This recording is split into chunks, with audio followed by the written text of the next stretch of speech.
छत्रपती संभाजीनगर शहरात गेल्या 4 तासापासून मुसळधार पाऊस सुरू आहे। आपण बघू शकताय की छत्रपती संभाजीनगर शहरातल्या अनेक रस्त्यांवरती सध्या पाणी साचलं असल्याचं आपल्याला पाहायला मिळतंय आणि याच पाण्यातून मार्ग काढत रस्ता काढत वाहनं सध्या निघालेली आहेत। सगळीकडे पाणीच पाणी झालेलं आहे। अनेक रस्त्यांवरती अशाच स्वरूपाचं पाणी वाहत आहे।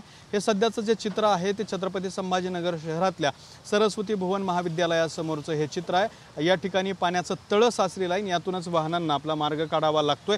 अशाच पद्धतीचा पाऊस जो आहे तो संपूर्ण शहरात आणि जिल्ह्यात सुद्धा सुरू आहे। त्यामुळे जिल्ह्यातल्या अनेक ठिकाणी नद्यांना सुद्धा पूर आलेला आहे, तर जनजीवन सुद्धा विस्कळीत झालं असल्याचं आपल्याला पाहायला मिळतंय। रस्त्यावरची गर्दी सुद्धा कमी झालेली आहे।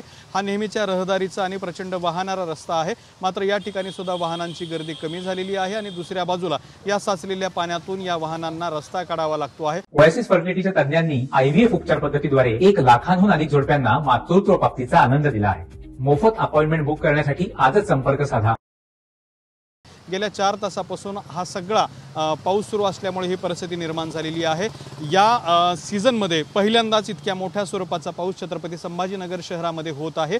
त्यामुळे सगळीकडे रस्त्यावरती पाणी साचलं असल्याचं आपल्याला पाहायला मिळतंय। त्यामुळे शहराचं जनजीवन सुद्धा विस्कळीत झालेलं आहे। गेल्या 4 तासापासून छत्रपती संभाजीनगर शहरामध्ये पाऊस सुरू आहे। कॅमेरामन हर्षल सोबत दत्ता कानवटे, TV9 मराठी, छत्रपती संभाजीनगर।